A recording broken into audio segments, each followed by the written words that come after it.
Hello mga loves! Welcome back to my channel. This is French. I'm from the city of Smile. So, today's video ay magsa-story time tayo.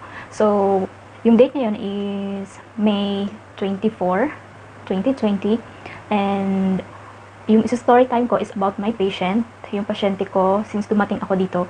And congrats to me dahil ano ako dito, 6 years na ako sa Malaysia. So, yes. Ikwento ko sa inyo ang history ng aking patient. By the way, he passed away last month, April 23. Stay tuned!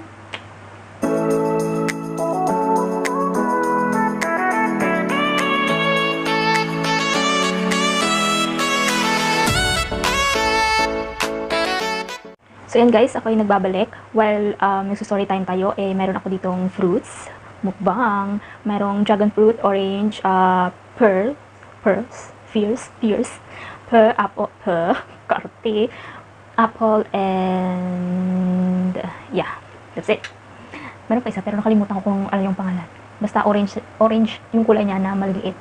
Parang ano ba, parang mukha siyang kamatis, pero matigas. So by the way, dumating ako dito 6 years ago. It was May 23, 2014. Yan, 2014. So, ito siya guys, yung prutas na ito. Nakalimutan ko yung pangalan, basta yan. So, ayun. Tapos, naging ano ko na siya, naging pasyente ko na siya, lalaki, Chinese national. Ako na yung lagi niyang kasama, mag-check up, kung saan siyang pumuntang mga lugar, halos ikutin niya yung yung buong dito, yung lugar nila. Wala lang, pampalipas oras lang, pero ako yung yung nahihilo. May time na may mga car accident, yung umusok na yung sasakyan sasakyan niya, namin na rin yun. Nagsakay ako dun eh. Yung umusok na yung sasakyan sa gitna ng ng kalsada, mga ganun. Nakakaba. Tapos hindi maiwasan yung magkakasagutan kayo ng pasyente mo kasi minsan matigas din yung ulo kapag matanda na. So, ayan, kain mo na. So, oras ngayon is alas 10, 26 ng gabi. So, ayun na nga. Nung dumating ako dito, 2 years, 2014, 2012, nag-undergo siya sa bypass operation sa kanyang puso. Sa kanyang puso. So, meron siyang history ng bypass. Hindi siya pwede ma-stress, ganyan. Pero, guys, ang lakas-lakas niya manigaw kapag mahina yung pasensya mo, mag-quit ka talaga. Kailangan habaan mo yung pasensya mo, abot hanggang dun, sa dulo ng universe. Ganyan mag-alaga ng matanda. Lalo pa, pag, sila, irritable ba? Ayun. Tapos, yung kapag binabypass ka pala, kumukuha yung doktor ng laman dun sa hita mo.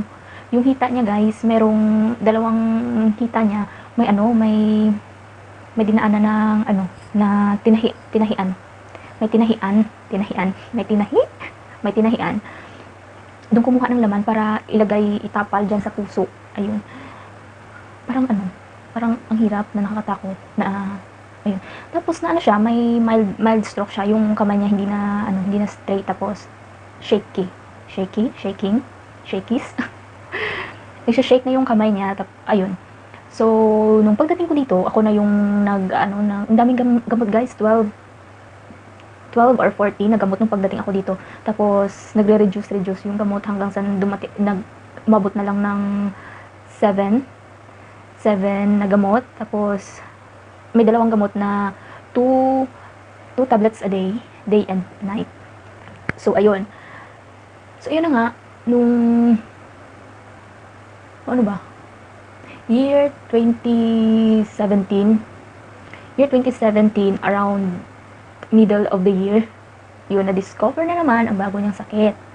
Yung mayroon siyang, colon cancer, mayroon siyang, sa Tagalog, almoranas. Sa Tagalog, almoranas. Ano ba yun sa English? Basta.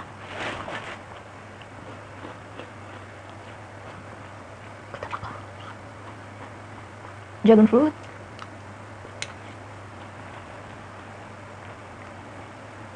So, ayun. around middle of the year of 2017, discover na naman na mayroon siyang sakit, yung sa anus niya nga may something na lumalabas doon. Tapos bigla na lang yung hindi dumi, hindi yung normal na dumi natin, kundi buo-buong dugo yung lumalabas sa anus niya. So ayun, ano naman siya, hospital na confine, tapos nasalina ng 8 bags na dugo. Pagkalabas noon, check up na ng follow-up check up na yun, hanggang sa pinadecide na siya ng doktor kung ano ang nakakabuti, kung anong gusto niyang gawin doon. Kung tatanggalin ba, operation, or radiation. Yung una niyang choice, radiation, kasi syempre, natakot pa. Kapag operation kasi, tatanggalin yun, tapos i-close yung anus mo, tapos yung butas ililipat dito sa tiyan.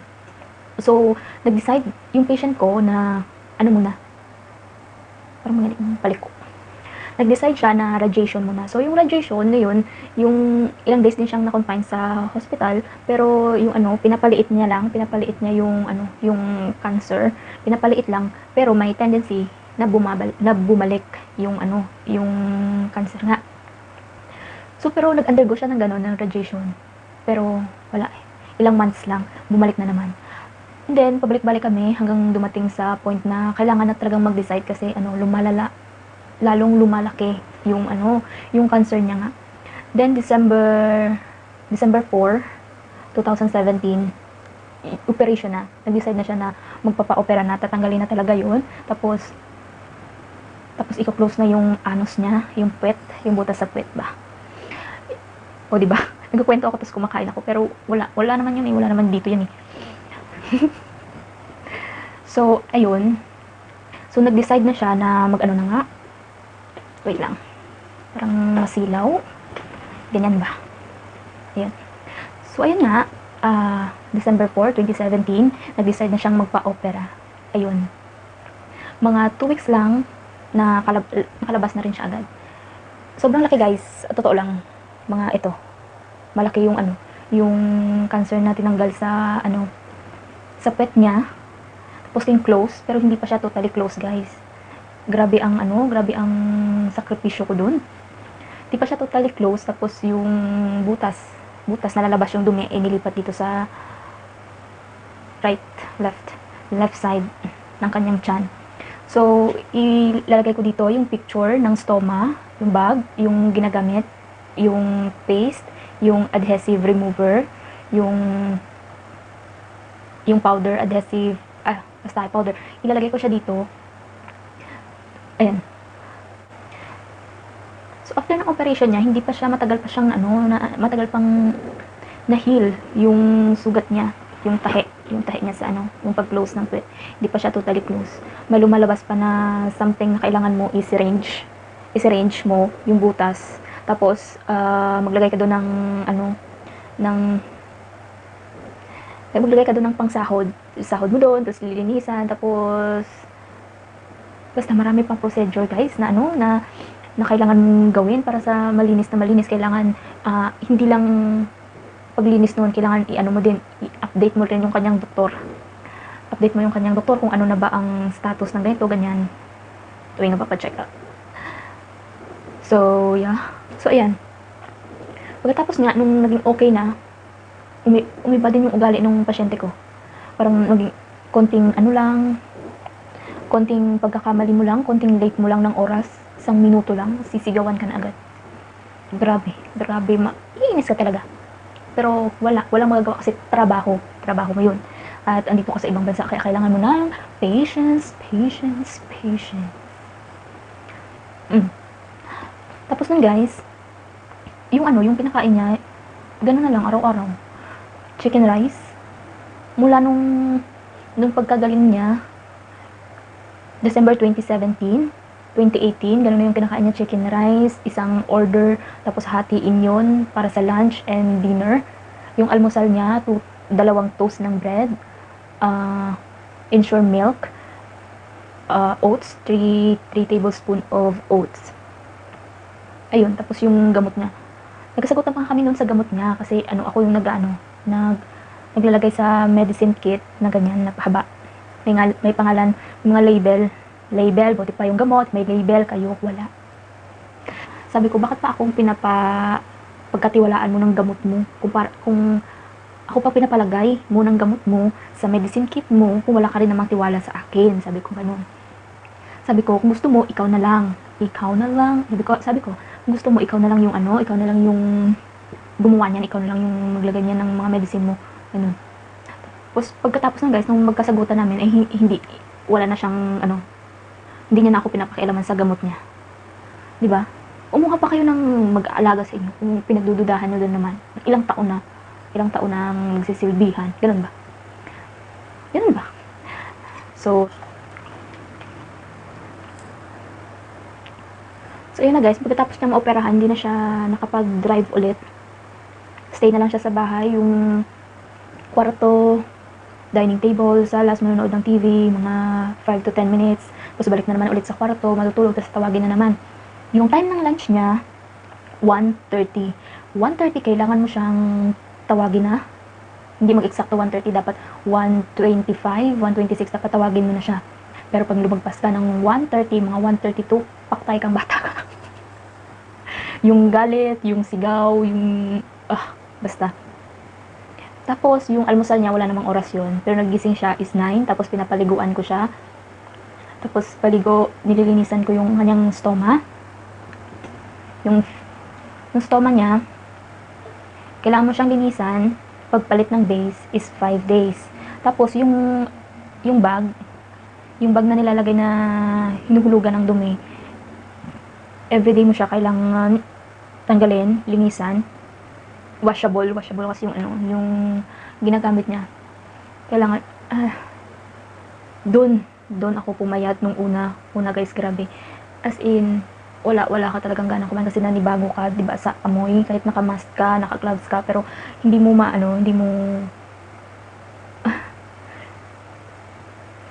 yung kahit naka-gloves ka, naka-mask ka, pero yung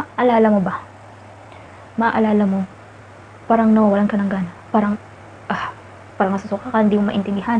Pero sa katagal ng tumagal, parang, wala na. Sige na, bahala na. Ganun. Ganun naman talaga sa umpisa.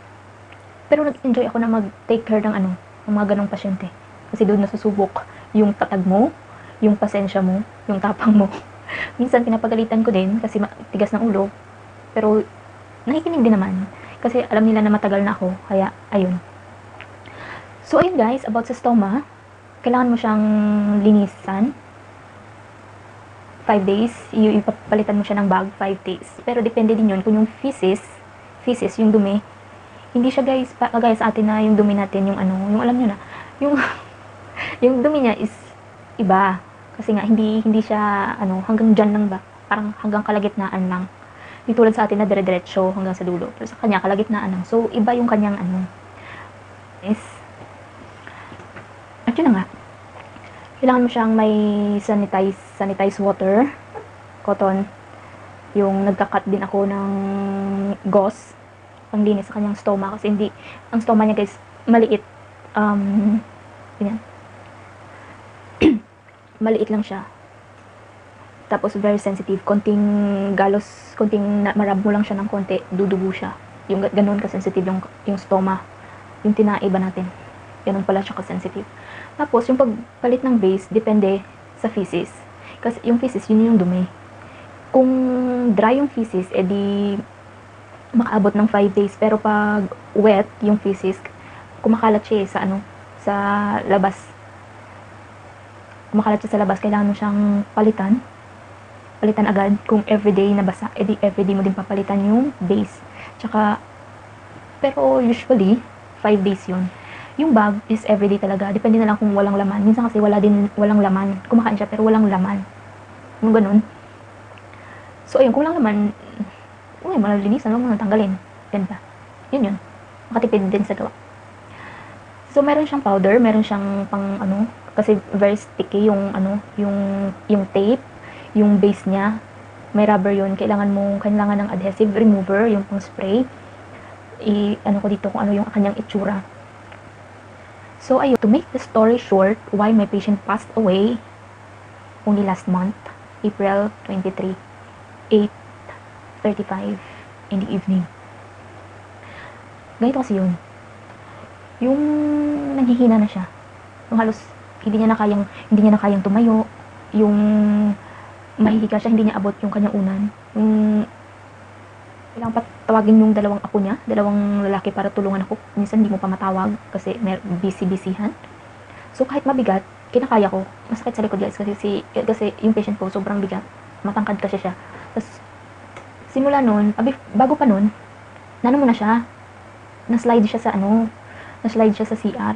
So tinawag ko yung dalawang lalaking nagbibisi-bisihan, yung kanyang apo, na tulungan ako. So doon na nagsimula na sabi ko kung may masakit sa kanya, kasi nga ganun ang nangyari, kung may masakit. Sabi niya wala naman daw. Pero pumayat siya guys, Tapos nagsusuka siya ng kulay itim. First time ko nakita ng suka na kulay itim. Ayaw niya naman magpadala sa doktor, ayaw niya magpa-hospital. So ayun, pinagtyagaan na lang namin, ganun pakain. Tapos ang hirap niyang tumayo, hirap niyang kumain. Yung titingnan niya na lang yung pagkain niya, tapos iluluwa niya, isi-set aside niya, ikakat-cut niya yung fried egg. Yung kakain kasi siya, may fried egg talaga. So, kinakat niya, gagamit niya yung kutsara at tinidor, kinakat-cut niya, tapos isi-scoop niya, isasali niya sa kabilang plato. What happening to you, Lolo? So, ayun, naging ganun na nga. Mga mahigit isang buwan, naging ganun yung routine ni Lolo, yung pasyente ko. Hanggang sa dumating, din ko lang siya sa kama niya nililinisan, pinupunasan. Siyempre, iba talaga yung naliligo kasi sa napupunas-punas lang, di ba?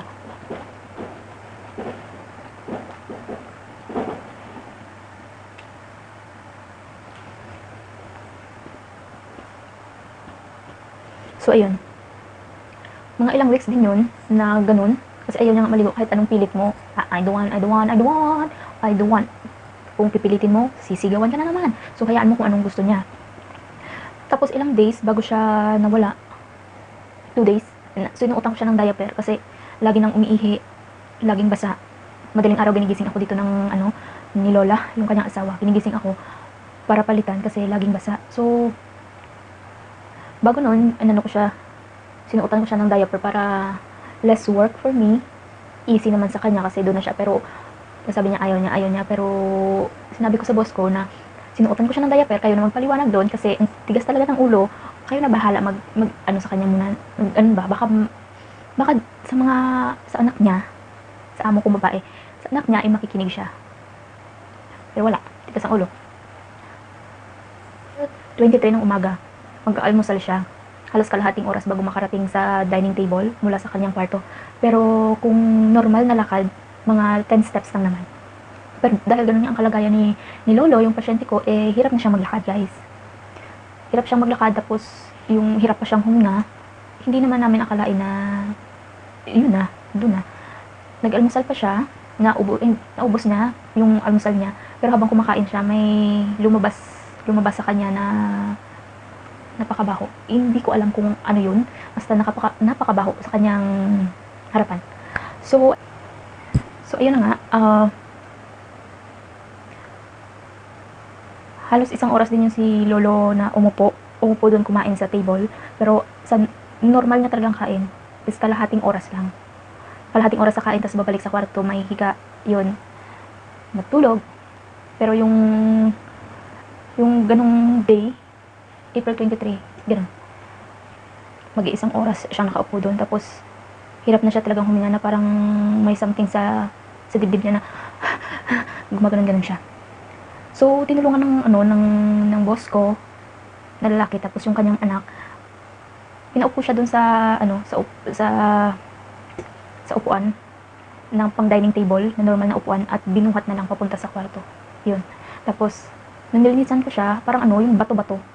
Nilinisan ko siya, may bato-bato sa kanyang pee.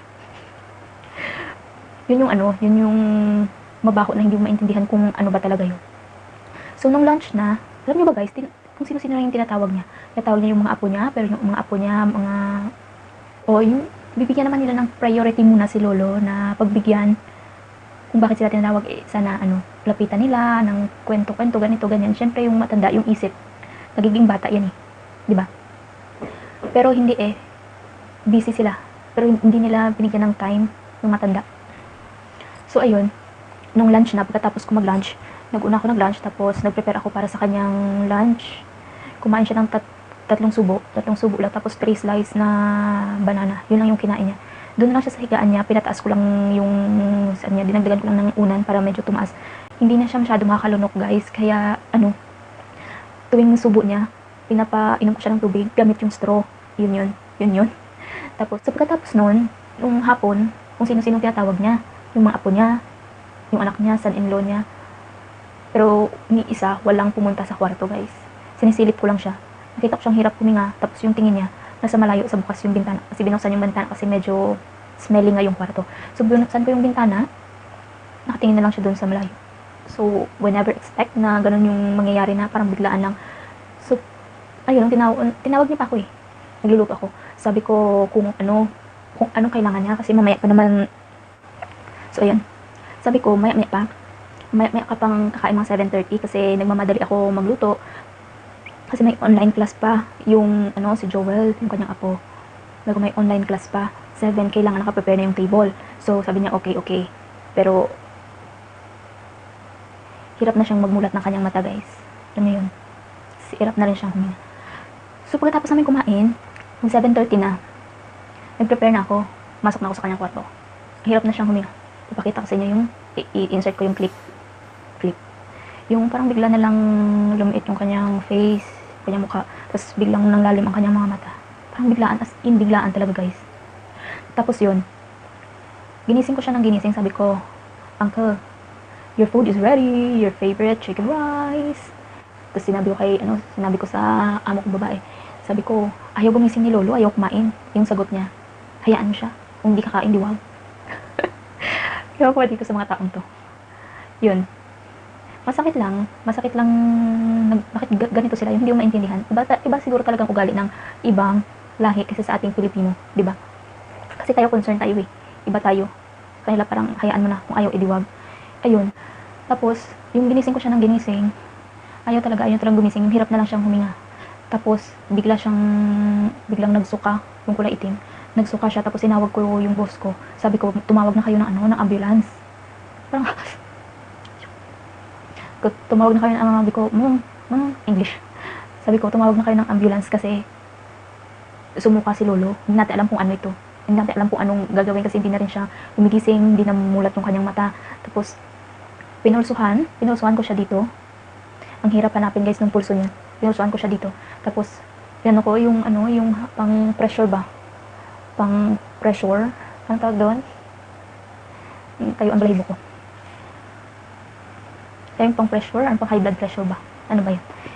Pang BP pala. Binipi ko siya guys, error, lumalabas. Hindi pa. Hindi mo makukuha yung kanyang BP masyado kasi mahina. So pinalitan ng battery kasi baka sira lang yung battery kasi matagal na. Tapos nung BP ulit, nag-i-error na siya, naglumalabas yung E. Tapos yung inulit, pumasok yung apo niya. Sabi ko, I'm sorry but he passed away. Feeling doktora. Ang sama ng tingin ng apo niya. Sabi ko, wala na siyang pulso. Tapos nag-error na guys. Tapos natigil na, may malabas pa na nasuka na itim. Pero wala na talagang wala nang buhay si Lolo. Tapos matagal pa, mga 8 dumating yung ambulance. Yung na siya, yung ang tawag doon, in-pump. Ganon. Ano bang tawag doon? Basta ginano na siya, wala na talaga, Lolo is gone. Ganun lang kadali ang buhay. Masigla ka ngayon, hindi mo alam ang susunod na mangyayari. Oras, mawala ka na. Next day. So, ayun. Pero mabait siya. Tapos, dahil lockdown din dito, limit lang yung taong makakapasok doon sa kanilang chapel. At cremate. Andito pa rin yung abo niya sa bahay. Parang wala lang nangyari. Parang nasa bakasyon lang si Lolo. Ganun siguro yung nararamdaman ko. Kasi lagi silang wala dito, yung mga tao dito palagi nagbabakasyon sa iba't ibang lugar. So, parang ganun na rin yung feeling ko na parang nagbakasyon lang din si Lolo. Parang wala lang. Parang wala lang sa kanila din naman parang happy, tawanan, parang wala lang. Ganun. Siguro, hinihintay pa yung anak niya nasa Singapore kasi dahil nga sa pandemic, hindi dali-dali makakapunta. Maybe next month, next 2 months, andito na. So, hinihintay pa bago ilibing yung kanyang abo. So, and guys, ayun na yung kwento ko. Kwentong So, first time kong mag-alaga ng ganyang pasyente na ganun katagal. Natsagaan ko din. Ganun talaga siguro kahaba ang pasensya ko, guys. So, ayun lang, guys. Medyo sensitibo. Medyo So, ayun lang, guys. Ayun lang yung story time natin today. Wala lang kasi 1 month. Bilis lang eh. 1 month na siya. So, ayun lang, guys. Ayun lang. So, ayun lang, guys. Thank you for watching.